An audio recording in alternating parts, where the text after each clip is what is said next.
Olá, sejam bem-vindos ao Não Alimente Zumbis, eu sou a Nath e hoje eu venho com uma dica de um documentário investigativo True Crime que estreou hoje na Netflix.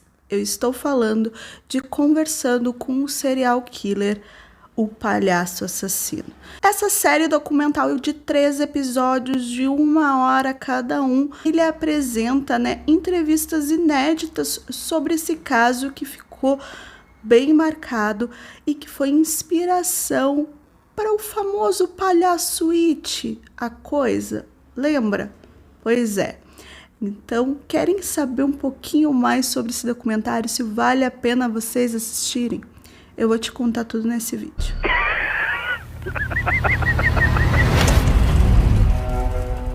Esse documentário conta a história de um homem pacato, trabalhador, bem relacionado ali na sua comunidade em Chicago, que tinha muitos amigos, era muito bem visto, mas que no final, lá em 78, descobriram que ele matou mais de 33 jovens rapazes, adolescentes. Foi um dos casos que mais causaram clamor público, já que envolvia ali uma região onde todo mundo se conhecia e tal, ele era muito bem visto, isso gerou um certo desconforto, muito medo, já que John Gracie era um homem que fazia boas ações pela cidade, vestido de palhaço pogo.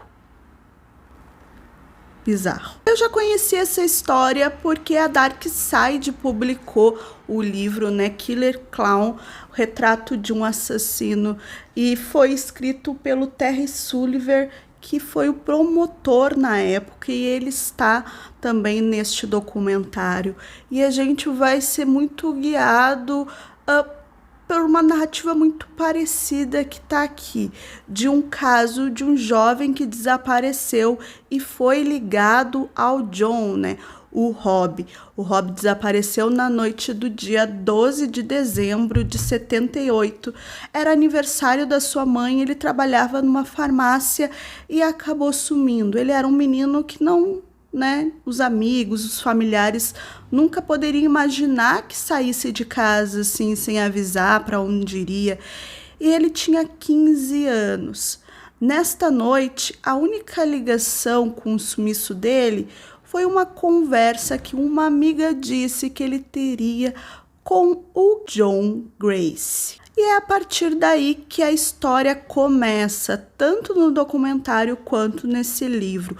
A gente vai descobrindo ali a narrativa das pessoas, amigos, familiares do Rob, deste menino de 15 anos, até chegar à casa do John. E era uma cena de terror. Nenhum filme poderia imaginar aquilo. Lembra que eu falei no começo desse vídeo que este caso foi a inspiração para a criação do It, a coisa, do palhaço Pennywise? Pois é, o livro foi publicado a primeira vez em 86 pelo Stephen King. Este caso foi, revelado, foi investigado lá em 78, então é óbvio que ficou aí no subconsciente do autor, e usou muitos elementos que estão nessa história real, porque assim como John Gracie, o Pennywise, ele atacava, as suas vítimas eram jovens, eram crianças, e o John, no caso aqui, ele sempre cometeu seus atos, tanto de abuso sexual quanto de assassinato, em jovens em torno de 15, 18, 21 anos. Ele que já era um homem adulto, com seus 30 e poucos, 36 anos, pai de 2 crianças, já divorciado 2 vezes, e simplesmente ele escondia os corpos das suas vítimas embaixo da casa. Ele abria buracos e cavava e enterrava as vítimas ali. É muito parecido com a história que a gente vê de Pennywise, da história escrita, dos filmes, que o palhaço atraía as suas vítimas para o seu covil. Aqui o John fazia a mesma coisa. Ele ou pagava, né, garotos de programa, ou atraía pessoas, garotos que queriam trabalhar ali na empresa dele, que era marceneiro, né, esse nível de serviço, ou simplesmente ele batia o olho, se interessava e conseguia atrair estes garotos para dentro de casa, aonde ele prendia eles com algemas, né, ou enforcava, tudo sem ninguém saber. Ele era um homem querido por todos, ele se envolvia ali nas questões políticas, ele tinha bons relacionamentos, conhecia as pessoas, né, do alto escalão, mas era um homem que a gente via que sempre prezava pelo respeito, entendeu? Ele queria ganhar o respeito dos outros, então ele era muito bondoso.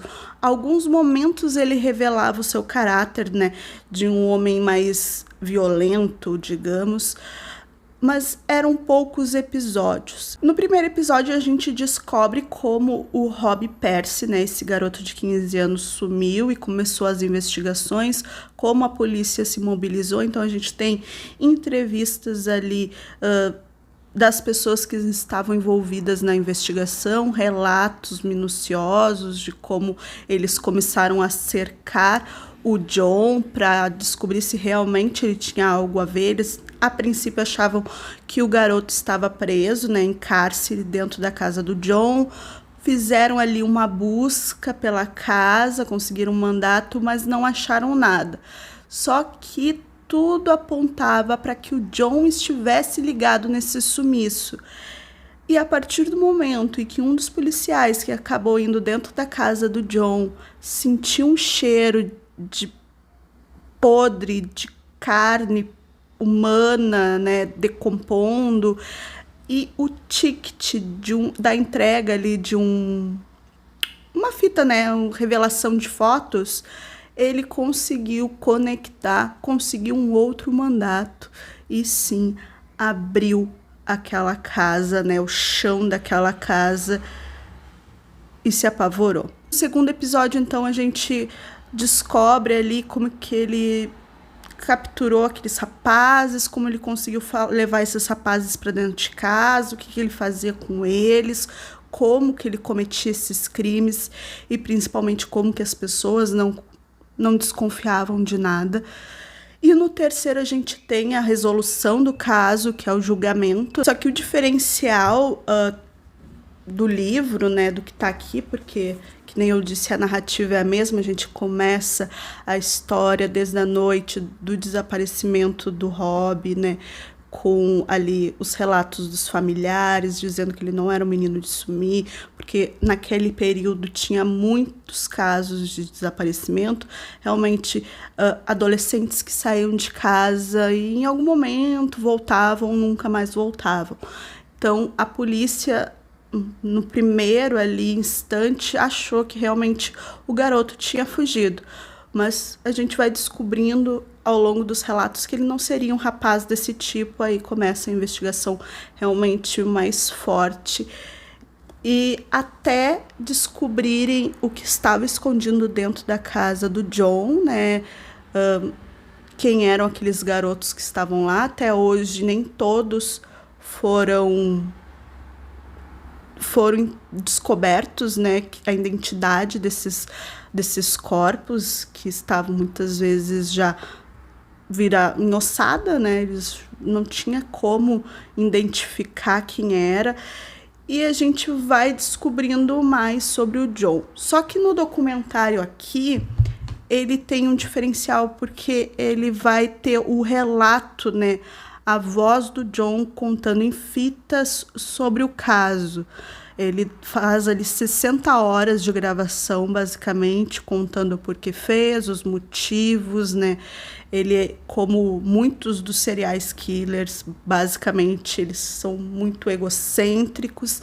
Então, logo que descobrem o que aconteceu, ele já vai falando, ele já vai contando a história. Ele não tenta se defender, apesar de quando ele vai ali preso e vai condenado e faz o julgamento, advogados dele tentam alegar insanidade. É muito raro tu ter casos que a justiça americana, né, dê como insanidade. É muito difícil. Um dos poucos casos que um criminoso conseguiu escapar da pena de morte nos Estados Unidos, alegando insanidade, foi o Billy Milligan, né? Tem o documentário As 24 Personalidades de Billy Milligan na Netflix, vou deixar a descrição, porque também tem aqui eu conversando, falando um pouquinho sobre este documentário. Então, aconselho, né, para quem gosta de produções que envolvam serial killer, que contem essas histórias. São 3 episódios, 3 horas. Ele faz aqui um resumo muito bom do livro, apesar de ter elementos diferentes, né? Mas isso aqui é a base do documentário. Aqui tem detalhes mais específicos sobre a investigação, né, dos policiais na época, sobre o julgamento, né?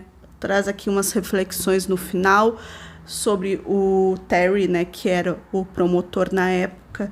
Vale muito a pena vocês lerem, é um livro muito bom, a gente fica bastante intrigado ali com a história que está acontecendo, mesmo a gente já sabendo o final. E é aquilo, quem já leu o livro vai complementar as 2 histórias, já que a gente tem entrevistas inéditas, tanto do caso de algumas vítimas, né, de alguns rapazes que foram assediados, que ele tentou abusar deles, mas eles conseguiram escapar.